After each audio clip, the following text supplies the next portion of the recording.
You were let go because you took a public stand when others didn't. What happened? I often ask questions like, where are you on your spiritual journey? People don't want to be religious, but they don't mind being spiritual. What I have determined in working with leaders is you don't demonstrate what you know by what you say. You demonstrate what you know by what you knew to ask. Talk to people, not about people. I think we want to keep the peace. I see this in companies. They're frustrated with one another. And because they want to keep this superficial peace, they don't say hard things. You mentioned Proverbs. Are there other leadership or business principles that you've drawn from Proverbs? My favorite verse on coaching is Proverbs 20, verse 5, which is, when should I get an MBA? Wow, that is a great question. So ideally, you should get. The hardest thing in the world is to discern God's will if you're not doing what's right today. Are you really walking with the Lord? Today's conversation is about something every ambitious Christian will wrestle with. How do you work and lead at a high level in the world without losing your soul? My guest today is Dr. Jim Wiginton, a global executive, a seasoned business coach, and a personal mentor of mine. He's served at the executive level inside global corporations like Michelin North America. He lived and worked in France for 4 years, where he completed a Doctor of Business Administration from the Paris School of Business. As president and managing partner of Broad Insights, he has coached more than 200 companies and logged over 25,000 hours walking alongside leaders in real decisions. Dr. Wiginton, welcome to the Christian Ambition Podcast. It's been really great to be with you. I'm honored that you would ask. You were a high-level executive in a global corporation, and you were eventually let go. And it wasn't because of performance. It was because you took a public stand when others didn't. Can you talk to us about what happened? Well, the most important thing in a Christian's life really is to be close to the Lord. And of course, we want to share what the Lord has done for us. So personal evangelism is important. I certainly am not the model that I wish I were when it comes to that. But in my role in a corporation, I had put together a letter explaining what I would call an executive summary of the Bible. And that was destined for actually my boss in France, who had a wonderful relationship with her. She was actually the best boss I had in my corporate experience. And I sent her a personal letter, and she really appreciated that. And I used that letter, obviously taking her name off, and emailed that from time to time to people that would ask me about that. I was often starting conversations with people about their soul. I don't believe they were obtrusive. I don't certainly wanted to be obnoxious. I wanted to be respectful. And when I evangelize, I often ask questions like, where are you on your spiritual journey? People don't want to be religious, but they don't mind being spiritual.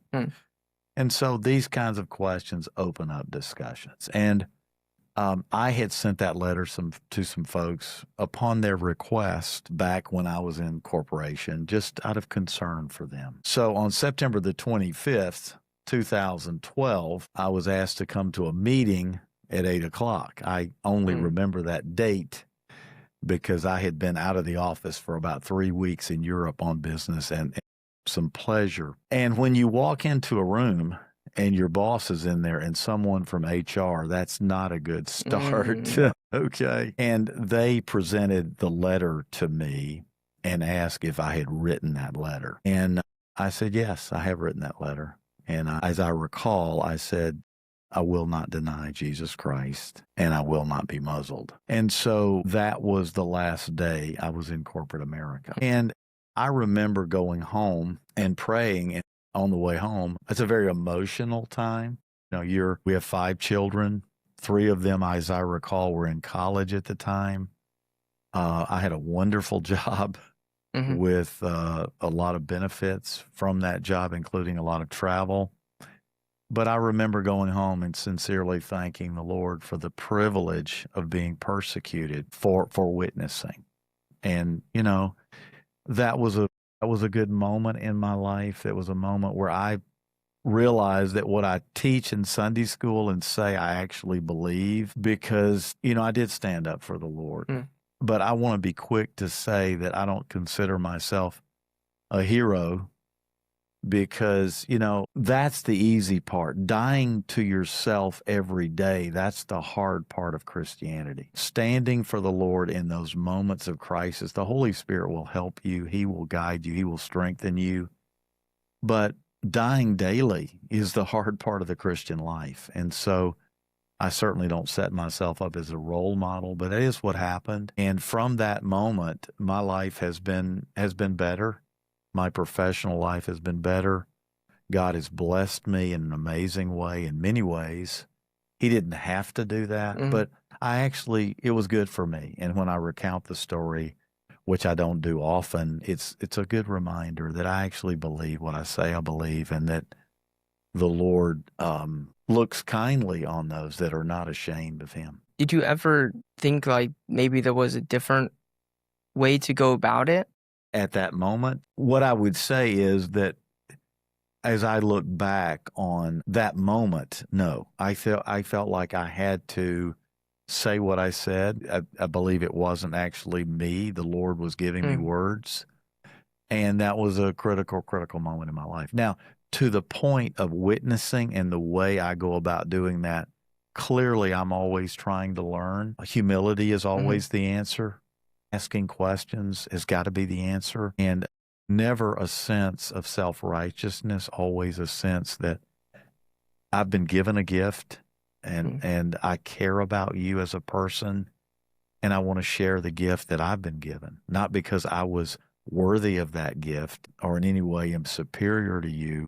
I'm a fellow struggler. I'm a fellow needy person, and I want to share this wonderful news with you. What are some good, I guess you gave one question already, but what are some good ways to start those conversations in the workplace? In the workplace, and what I would say is there's pace is very important when you witness. I was in Europe recently and took Ubers, and when you have 15 or 20 minutes with somebody in a captive audience, your driver, there's an urgency when you witness. There's a boldness about that. When you're working with someone long term, I think you have to be careful that, you're not constantly pushing or seen as, having this mindset alone. You've got a job to do. There are a lot of other things that need to be talked about, and there's certain pace and wisdom, prudence in the way you do that. So, I will ask questions when the time is appropriate. I think that's important. When the trust has been developed, I would say things, I have said things to people like, if I were afraid to die and I recognized that I had failed to live up to my own expectations, let alone what God's must be, what advice would you give me in order to be sure that I could be confident before God and he would allow me into heaven? These are probing type questions. And I've asked that question, and I remember a specific instant where I asked that question. And I think it's important to let people answer. And we often say in coaching, let silence do the heavy lifting. Don't fill in these awkward gaps. Just listen. And I remember one gentleman told me he began to answer that question, and he stopped literally in mid-sentence and said, that question scares me to death. And I said, is it possible that because you can't give me advice that you may need some advice?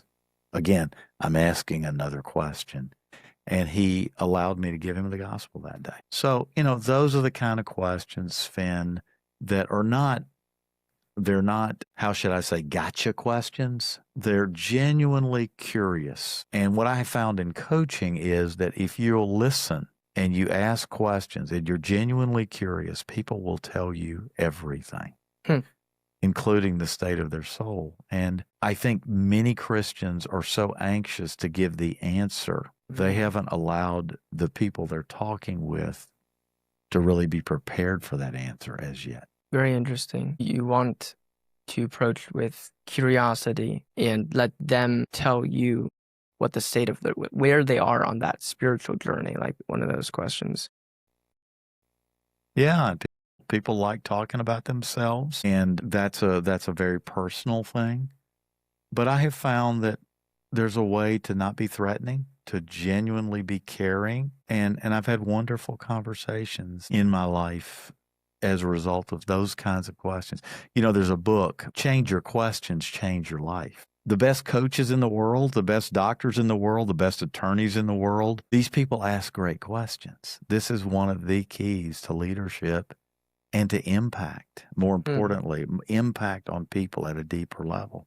Ask great questions. And we spend our lives being educated on giving great answers. What we don't think about is that actually asking great questions is when we learn. Very interesting. So how would you coach somebody to ask better questions? How do you learn to craft a good question? Well, I think a lot of that is a philosophy that we often talk about with Broad Insights, which is let's try to talk 20% of the time and let's listen 80% of the time. I'm not learning when I'm talking. I'm learning when I'm listening. So I think there's a genuine curiosity. It's fun to learn. What are these people around me and in front of me thinking? Mm-hmm. And if I might, I remember a situation where I was with a potential client I'd never met. And he came in and he said, Jim, I don't know you, but I apologize for setting up this meeting. And I said, what are you talking about? He said, I'm wasting your time and I'm wasting my time. There is no way in the world I'm hiring a business coach. And I called him by name and I said, look, I'm happy. And that was sincere. I'm happy to meet new people, learn about new businesses. Why don't we go ahead and have this session anyway? I've already set the time aside, as have you. And it's complimentary. It costs you nothing. He said, fine, as long as you know where I stand. I said, okay, very clear. And I asked this question. If I could wave a magic wand and change one thing about your business, what would it be? And he seemed to talk nonstop for about 90 minutes. And he said something very interesting at the end. He said, it's obvious you know what you're talking about. and in fact, what I have determined in working with leaders is you don't demonstrate what you know by what you say. You demonstrate what you know by what you knew to ask. And so, developing the ability to ask great open-ended questions that are conversation starters is really a skill. And it's something that's developed with experience and you can see it modeled. And I think practicing that is really powerful. And one of the best ways to practice is test yourself about in the next conversation. How much of that time would you say you're talking and how much time are you listening? And of course, listening is not waiting on your time to talk. It's not waiting on a brilliant rebuttal. It's literally listening and absorbing and hearing what's being said. What are some other principles from your consulting time that you've learned? Well, I often will say things like this: talk to people, not about people. I think we want to keep the peace. I see this in companies. They're frustrated with one another or they wish things were different. And because they want to keep this superficial peace, they don't say hard things. And there's a way to say, the Bible talks about speaking the truth in love. And so, mercy and truth in Proverbs, it talks about bind those around your heart, which I would take to mean that's very difficult to do at the same time. But I think there's a way to not react, but to quietly and unembarrassingly and not in the heat of the moment, sit with people and talk to them. Talk to them, not about them. And gossip is so prevalent. It is so cancerous in organizations. And I had a conversation just this morning, just moments ago, with someone that would have been a hard conversation, but we just respectfully had a conversation. We had breakfast this morning together and we talked about some hard things. How refreshing it is to work with people that you know they're going to tell you in a respectful, kind way what they see to be the truth. Mm. So talk to people, not about people. The other thing is, I would say talk with people, not at people. Mm. We're good at speech. We're good at, crafting arguments. But I think making sure that it's not a monologue, it's a dialogue with your team. You're leading, you're asking questions, you're understanding, you're making sure they feel safe in giving a response, which is different than you might ideally hope for. And that's really, really important. So those are, I would say those three things: talking to people, not about people; talking with people, not at people; and then the whole idea of listening and asking, developing the ability to ask great questions. Mm.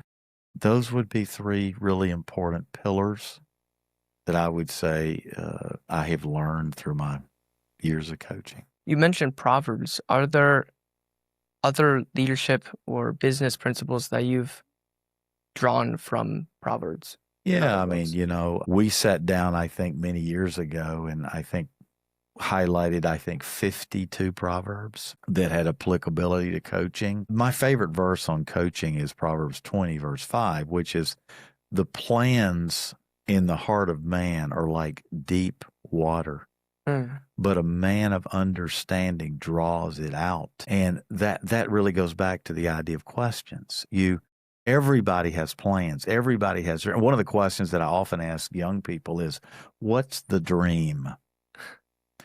And I'll just say that and just be quiet. And often, and I've had so many people say to me, literally, what a great question.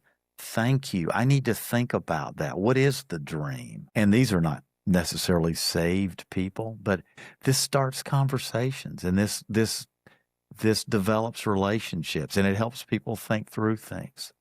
So the plans in the heart of man are like deep water, but a man of understanding draws it out. I think about another verse. I think it's 17:1, although I'm not sure about this, in Proverbs. He who hurries his footsteps errs. The idea of being rash. Young people are the ones that get speeding tickets. They're the ones that are always in a hurry. And I think, they're just proverb after proverb. The whole point about the first person that comes to you seems right until you hear the other side of the story. And I'm not quoting verbatim there, but the kind of thing about not jumping to conclusions, not believing, proverb after proverb about the tongue and about listening and about humility. So this is a wonderful coaching book, the book of Proverbs, and a book about life and relationships for sure. So many times, though, reading Proverbs, it's so repetitive, and sometimes it's hard to actually apply that to what I'm doing. How have you gone through and pulled those principles out? Well, there's a book by Charles Bridges on Proverbs, and I would highly recommend that book as a commentary. Charles Bridges has more wisdom in a sentence than many people, I'm sure, would have in an entire book. For instance, one of the things that really struck me reading that book, this book was given to me by Dr. Ken Hay, one of my mentors, who founded one of the founders of the Wiles. But there was a little phrase in there. It was talking about God loves to be consulted. God loves to be consulted. From Proverbs. And, one of the greatest things you can do for an older person or a friend is to ask their advice. You shouldn't do that to patronize, but, asking your father his advice is a wonderful way to honor your father. Again, not for that purpose. That's a byproduct. You really want his advice. Well, think about it. Before you ask anybody else, have you thought about consulting with God? And Bridges, in another phrase, says, decision well prayed over will ever bring regret. These kinds of things. And I think he's referring there to Proverbs chapter 3. So those are really powerful. Proverbs are like riddles. And you're right, it can be You think about wisdom. I mean, Hmm. all the things it's better than gold. Go after wisdom. I mean, if you're really wanting to be a great leader, God has blessed us. We own other companies now. Hmm. And I was just with one of those companies this morning, and I need wisdom. I need wisdom. And Proverbs is a treasure trove of wisdom, and it's often not on the surface. Search for it. Chapter 2, I think, talks about like hidden treasure. So, you got to do a deeper dive. You got to pray over these things. Ask the Lord to enlighten your eyes about it. And I think what happens is you're getting wiser and you don't even know it. You don't want to be wise in your own eyes, right? So Right. I mean, that's a good thing. But I think you read that, you believe it, you trust it. And frankly, I've made a lot of mistakes. I mean, I have been rash, especially when I was younger. I have shown anger when I was younger. I have talked more than I've listened when I was younger.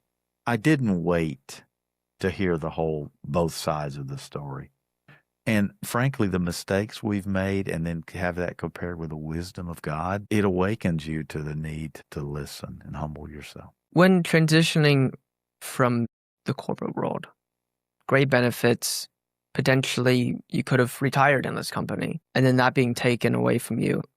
How was that transition to entrepreneurship, to starting your own consulting firm? How did you work through all those, I guess, emotions and problems that you had to fix? Wow, what a great question. I don't know that anyone's ever asked me that. Well, this was September 25th, as I mentioned to you that year. And people had asked me for advice to run their companies, even though I had been in corporate. I'd never really run a small company. I was in a small automotive supply company that was a $30 million company, which was very small compared to what I had been in earlier. So I had left a big company, went to a small corporation, and went back to the big company in my career. So that's how that worked. But anyway, I would say within a week that the thought of broad insights came to me. The idea that across a spectrum of issues, what people need are insights. But there was a great period of insecurity. There's sort of this adrenaline when you go through this, you stood up for the Lord, and then the reality hits, wait a minute, I don't have the same security. I don't have the same benefits. What does my financial future look like? So I spent some time with friends, asked their advice. I was really reeling with, this is a transition. This security blanket that I had, which proved to not be very secure, had been taken away. And I remember I had a meeting scheduled with someone who was a business coach. I didn't really know what a business coach was. So I was going to meet him at Starbucks, and I took the opportunity to look on his website before I went to meet him. And I was so intimidated that this guy had run his own businesses and this sort of thing, and now he's a business coach. And I'm thinking, what am I thinking? I know about corporate America. I've done some things, but I don't know about small business. So I signed up for a business coaching certification program, which was really expensive when you are unemployed, okay? Yes. And but before I met him, because I was so intimidated by the thought of meeting him. And I met with him. He wanted to partner with me in business coaching. I wound up choosing not to do that. But I remember going to training, that was November. And I think during that week of training, I'm pretty sure that every break I was calling people I knew. I was learning. And I think I had 66 meetings lined up over the next 6 weeks or so, may have been 8 weeks. I don't remember. I just was going to sit and have coffee with these guys, talk to them about my transition, what I was going to do, and see if I could help them. And this training was largely not so much about business coaching, although that was a big part. It was primarily about how do you get someone as a client for a business coach. And, very grateful because they told me, like, you get one client a month, and that is fantastic. I came back from training, and really, I give the Lord the credit. I had 5 clients in 1 week. I had more income in 2 months on annualized basis than I had in corporate America. So that's the Lord. And, I was given an award, which I didn't even think I was yet eligible for. And I got up and I gave my testimony about how the Lord had blessed this business already. And so this was, you go through these times, you have a crisis of faith or whatever you have, that moment when you stand up, and then it starts raining and it's Monday morning and you've got no place to go to work. That was an emotional time. It wasn't all, as they say, sunshine and butterflies. Okay. So yeah, that was a difficult transition. Now what do I do? How do I provide for my family? And then to see the Lord's blessing and confirmation, like, yeah, this is the new direction. I don't ever want to forget that. And, now I've got other coaches. We've had other coaches. My sons work with me, and they have benefited from that. They've learned a lot. They've gone through some certifications. They help with businesses. So, it really was a turning point in my life, and I thank the Lord for it. I do. I think Warren Buffett's the one who said businesses run on trust. And a lot of, it sounds like when you took those meetings and to convert a client, that really is building trust. So how did you build trust right from the get-go? Well, let's be fair. A lot of those meetings, almost none of those meetings were people I'd never met. Sure. So that there was already some trust there. But I think one of the things is, again, if your business development is hard, there's so many people that are able to do certain things, but they're not able to get clients. And, there's always been a little bit of sense of, wow, why do the salespeople make all the money, But nothing happens until somebody sells something. And, I think trust is built by, wait a minute, this person actually knows what to ask, to go back to my earlier point, interested in listening. And, what I would typically do at those meetings is I would sit and listen again. I would say, hey, if you had somebody who could come alongside you, what are the kinds of things? What are the issues that you currently face? 2 or 3 issues that are bothering you. And it might be about hiring. It might be about developing a strategic plan. It may be I'm too dependent on a particular customer. It may be there's tension in the workplace. It may be that we're not organizing. I don't know. But I would sit and listen. I wouldn't take notes on purpose because I wanted to be riveted and listen.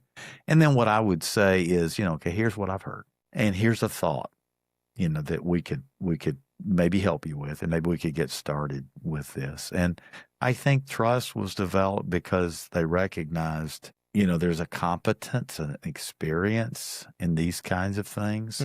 They're willing to let me talk about it and probe and ask and make sure they understand. And then we developed a little game plan, 1 or 2 things. And hey, would you like to get started? That kind of a thing. Yeah. Simple, yeah. Yeah. Simple's good. You have 2 MBAs, is that correct? I've got an MBA from Clemson and Furman, but that was a joint. It was a single MBA, but both schools conferred the degree. My question is, when should I get an MBA? Wow, that is a great question. Thank you. You ask really good questions. So ideally, you should get some experience before you get your MBA. But, the world is not ideal. And what I wound up doing was going directly to the MBA because had I not, I probably would have never gotten it. I was single, just graduated from college. I had a little bit of money that I had saved up since high school. My friends still kid me about my frugal days in high school, but I would save up money, and then I worked at UPS at night, early morning. Yeah, but that is not ideal. I was going to night MBA, which was with people that were in their late 20s and early 30s who had a few years experience, which actually is ideal. Why is that ideal? Well, you listen through different ears. It was still theoretical to me. I had not really been in the workplace at all. And so these theories sounded interesting to me, but I didn't know how to go back and apply those. I was still in the theoretical mode. If you're working in a corporation and you're in a leadership role and you're in a leadership class, then you're going to challenge some of the theories. You're going to imbibe some of those. So you're really, you're squeezing the most value out of the MBA. But what I would say is I'm thankful I got it when I did, because I might not have ever got, probably wouldn't have ever. And then you got a doctor of Yeah. business administration. Why did you go for that?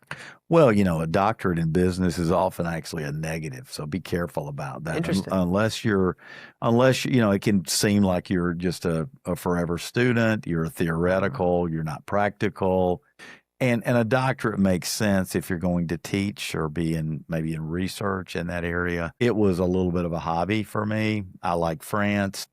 It probably gave a little credibility when it came to teaching, consulting.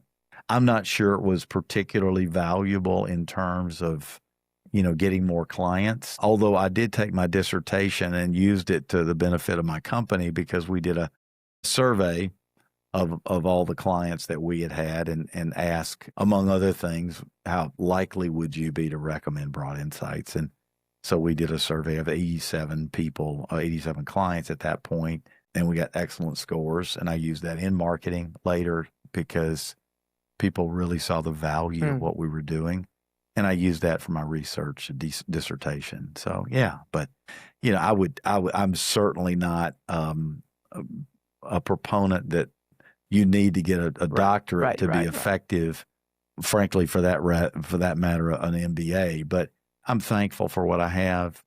Very enriching. Met a lot of people from around the world in Paris in the doctorate, and we still stay in contact with some of those folks. You led the mission team to Europe that I was a part of last summer, and you're going to lead another one this summer. And it was cool being in France, seeing you, talking in French and all that. And I was able to meet one gentleman that you were able to lead to Christ. Amen. And that was just really cool to see all of that. What did you learn living in a different culture? Fish don't know they're wet, and so what happens is, there's a joke that, what's a person that speaks 3 languages? They're trilingual. 2 languages, they're bilingual. With somebody that speaks 1 language, well, it's an American, right? So, I feel like I've lived another life because we lived in France. We speak another language. It's an enriching experience. It got me out of my comfort zone. This was brutal, learning another language as an adult. It took quite a while, actually. So, yeah, I remember one of our kids saying, "Dad, why do they do that like that? That's stupid." And I said, it's not stupid. It's different. And I think that's probably a really good image of, questioning things, not the gospel. As a matter of fact, this actually helped me spiritually because I realized how precious what I have been taught is. And I made a decision to go a little different way spiritually in terms of being more careful about the church I chose. More careful about, the people that I wanted to worship with, because I recognized what we have is very rare. And I need to be dead serious about that. So, yeah, it changed the way we eat. It changed the love for travel. It changed, and I think it made us more open to certain things. And our kids are certainly different as a result of that travel. 2 of my sons married young ladies from other countries. We have grandchildren now that are bilingual. So, it's very enriching. And Cindy and I were just over traveling in Europe in preparation for the team, planning all of that, and we're comfortable in that, traveling. And what a blessing, what a privilege to be able to do that. Pretty cool. What is maybe one of the crazy story from your consulting work? Maybe the biggest problem that you were able to solve? Well, we had a client that we've got some crazy stories. We had a client who really fine person who had inherited a business from his father. His father was a real go-getter and had passed the business down to his son. The son, a very ethical man, very determined to keep his commitments. And they had gotten into a really bad contract, really financially a terrible contract, unaware of what those implications were going to be, and assuming there would be other business coming. And I'm not sure that those that negotiated with him were ethical and or at least totally transparent. Let's put it that way. And so they were in deep trouble financially to the point of losing millions of dollars annually and, at real risk of losing the business. And, we got in there and worked and made some changes and have really restructured the business over time, pared it down, sold some of the equipment to that customer, allowed them to run some of the operation. We've since sold some real estate. We've since, reduced down the business. We've got an excellent team. And now this company is profitable. And that is a wonderful success story for us. And, the owner of the company is just a great friend now. And he's been honored because he was ethical. He's done things he didn't have to do. And he's honored commitments that most people would not have honored, that actually one would question if they're actually commitments. But the Lord has blessed him because of his integrity. And we are seeing real promise in that company. And I would say that's one of the things that I'm most proud of as an example. Yeah, like simplifying the business. Yeah. Yeah. Yeah, it was a business that was $50 million a year, and we've brought it down to less than 10, and yet we're making money, and we weren't before. So big is not always, you need to make sure it's manageable. Yeah. And the goal is the bottom line. And the bottom line was not positive, and now it is. So we're grateful for that. What advice would you give to a young college age, ambitious Christian thinking about how, I have ambition, I want to go do things in business, but are worried maybe, is this God's calling for my life? Well, the hardest thing in the world is to discern God's will if you're not doing what's right today. Are you really walking with the Lord? Are you really, if you confessed your sin, are you seeking the Lord? Are you praying? That kind of thing. So I think we want to know God's will. I'm certainly not saying that's true. In some cases, when we're actually, not doing God's will on a daily basis, are you, for example, honoring your parents? Are you, for instance, respecting all men? Are you following the leadership that you've been given? Are you faithful today in what you're doing? We want to, talk about the future and God's will, this idealistic view. Well, let's do it today. Are you doing it today? Are you sensitive to the Lord's leading when he convicts you of sin, of words that you've spoken? Are you kind? Are you filled with the Spirit of God?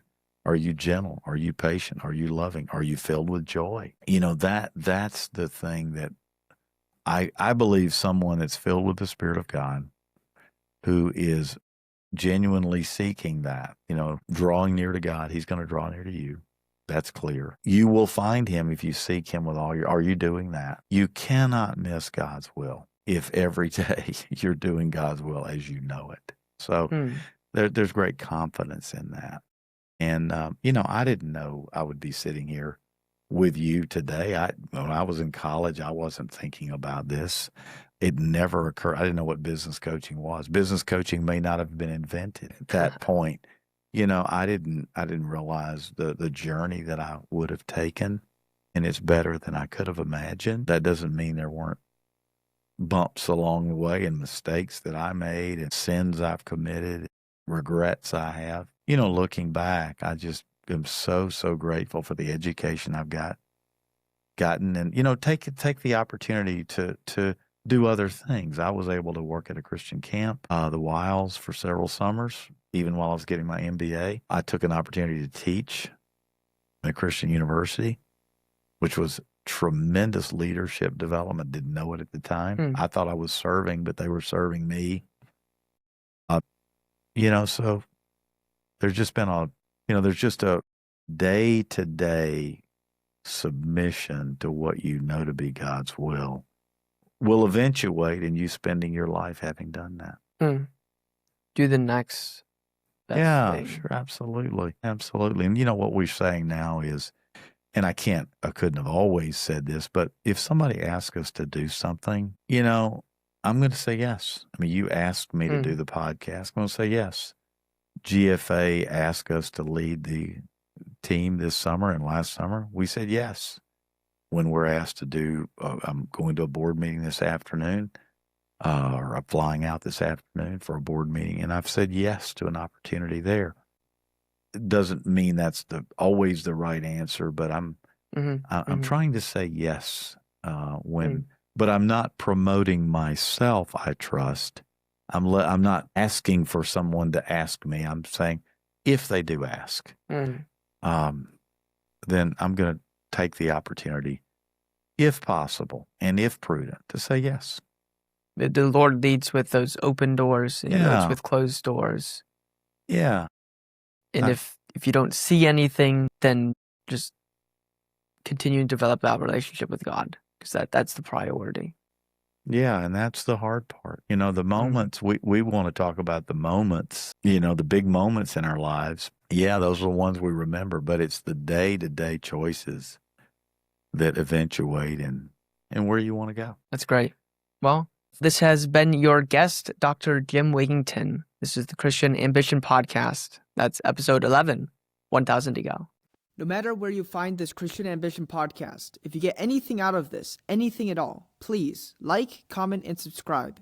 But most importantly, share this everywhere you possibly can. And if you're feeling extra generous, head over to Apple Podcasts and Spotify and leave us a review.